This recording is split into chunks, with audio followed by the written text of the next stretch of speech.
చూద్దాం. అయితే కొన్ని సమస్యలు కూడా చాలా పెద్ద సమస్యలు. అంటే ఇప్పటికే ఆల్రెడీ ఫీజు రియంబర్స్మెంట్ వస్తలేదని ఈ రోజు నుంచి కాలేజీలు బంద్ చేశారు. దానికి కౌంటర్గా మీరు విద్యార్థుల అకౌంట్లలోనే డబ్బులు వేస్తాం, కాలేజీల సంగతి ఏందో చూస్తామని ప్రభుత్వం హెచ్చరిస్తుంది.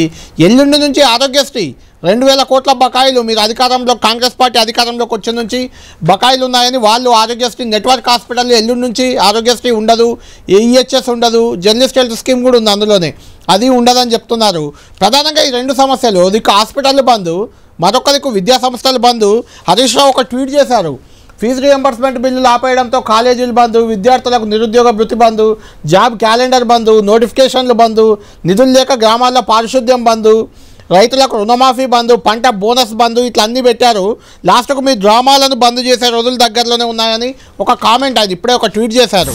అంటే ఈ ముఖ్యంగా విద్యా సంస్థలు హాస్పిటళ్ళ బంద్ని ఎలా చూస్తున్నారు శ్రీనివాస్ గారు? దీన్ని ఏమన్నా సొల్యూషన్ తెస్తారా దీనికి ఇవాళ రేపట్లో? ఎందుకంటే చాలా ఇబ్బందులు ఎదురవుతాయి కదా ముందు ముందు.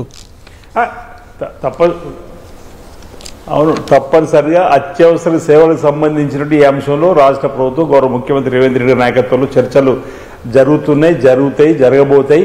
వారికి సంబంధించినటువంటివి మేము కూడా అనేక సందర్భాలు చెప్పడం జరిగింది. ఈరోజు ఫీజు రియంబర్స్మెంట్ పథకానికి సంబంధించి గత ప్రభుత్వం 4 సంవత్సరాలు ఇవ్వకపోవడం వల్ల 6000 కోట్లు ఇంచుమించు బకాయి పెట్టిపోయినటువంటి సంగతి ఇంతకుముందు నేను ప్రెస్ మీట్లో కూడా చెప్పిన. ఈరోజు ఫీజు రియంబర్స్మెంట్ గత ప్రభుత్వం నుంచి కూడా బకాయి ఉంటూ వస్తుంది. అయినా వాటిని చెల్లించవలసిన బాధ్యత ప్రభుత్వ పరిధి తప్పనిసరిగా చెల్లిస్తుంది. ఈరోజు రాష్ట్ర ఆర్థిక పరిస్థితిని బట్టి విద్యాసంస్థ యజమానితో మాట్లాడడం జరిగింది. ఈ రోజు కూడా ఏదైతే బంద్కు సంబంధించిన అంశాలు కూడా చర్చ జరిగినప్పుడు ఈరోజు యాజమాన్యాలకు నేరుగా ఇవ్వవచ్చు, లేదు విద్యార్థి తల్లిదండ్రులు కూడా నేరుగా పంపడానికి అవకాశం ఉంటుంది. అందులో తప్పు వ్యత్యాసం పట్టడానికి అవకాశం లేదు. ఇతర రాష్ట్రాలు కూడా కొన్ని సందర్భాల్లో జరిగినాయి.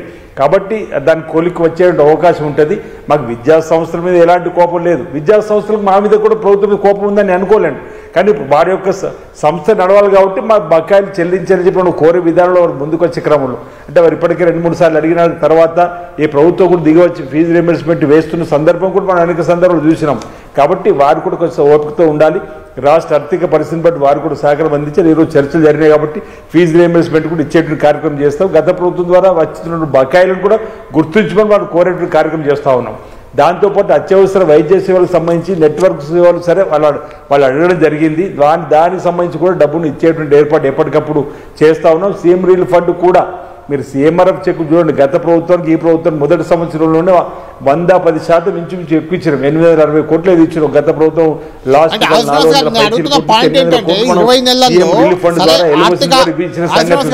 ఆర్థిక సంక్షోభం, ఆర్థిక ఇబ్బందులు ఉన్నా కూడా 20 నెలల్లో ఇప్పుడు రోడ్డెక్కే పరిస్థితులు వచ్చాయి. అటు ఆరోగ్యశ్రీ నెట్వర్క్ హాస్పిటల్, ఇటు విద్యా సంస్థలు. అక్కడ కొడంగల్లో రేవంత్ రెడ్డి గారి ఇంటి ముందే అంగన్వాడీ కార్యకర్తలు ధర్నా చేశారు పెద్ద ఎత్తున ఈరోజు. అంటే దీన్ని ఎలా అధిగమిస్తారు అని పాయింట్. ఇప్పుడు అధిగమిస్తాం. ఇప్పుడు 20 మాసాలుగా అధిగమిస్తూ కార్యక్రమాలు అమలు చేసుకుంటూ ముందుకు పోతలేమా? ఇన్ని సంక్షేమ కార్యక్రమాలు కూడా అమలు చేస్తూ ముందుకు పోతున్నాం. తప్పనిసరిగా ఈ సమస్యలకు పరిష్కారం చూపుతాము. వాళ్ళకి ఇచ్చేది ఏదైతే ఉందో ఇవ్వడానికి కోసం ప్రభుత్వం ముందుకు వస్తుంది, ఇస్తుంది, వారితో చర్చిస్తుంది. ఈరోజు గతంలో గురుకులాలకు సంబంధించినటువంటి కిరాయిలు కూడా కట్టకుండా వెళ్ళిపోయినటువంటి ఆ ప్రభుత్వం మనం వచ్చిన తర్వాత గురుకులాల కిరాయిలు కూడా కట్టినాం. అసలు గత ప్రభుత్వం గురుకులాలకు సంబంధించిన భవనాలు కట్టిన ఆలోచన కూడా తీసుకురాకపోవడం కూడా ఇబ్బందికరంగా వచ్చింది. నేనేమంటున్నానంటే సరే రోడ్డు ఎక్కడం అనేది వాళ్ళ సమస్యలు చెప్పుకోవడం అనేది ప్రజాస్వామ్యంలో అవకాశం ఇచ్చినటువంటి సందర్భం ఉంది. కాబట్టి వాళ్ళ సమస్యలు సావధానంగా ఈ ప్రభుత్వం వింటుంది. ఈ రోజే మీరు బట్టి విక్రమార్క గారు, శ్రీధరబాబు గారు అందరూ రకరకాల సమావేశాలు జరుపుకుంటూ వాటిని ఆవలింపు చేసుకుంటూ వారి సమస్య పరిష్కారం చేయడం కోసం ప్రయత్నం చేస్తూ ఉంది.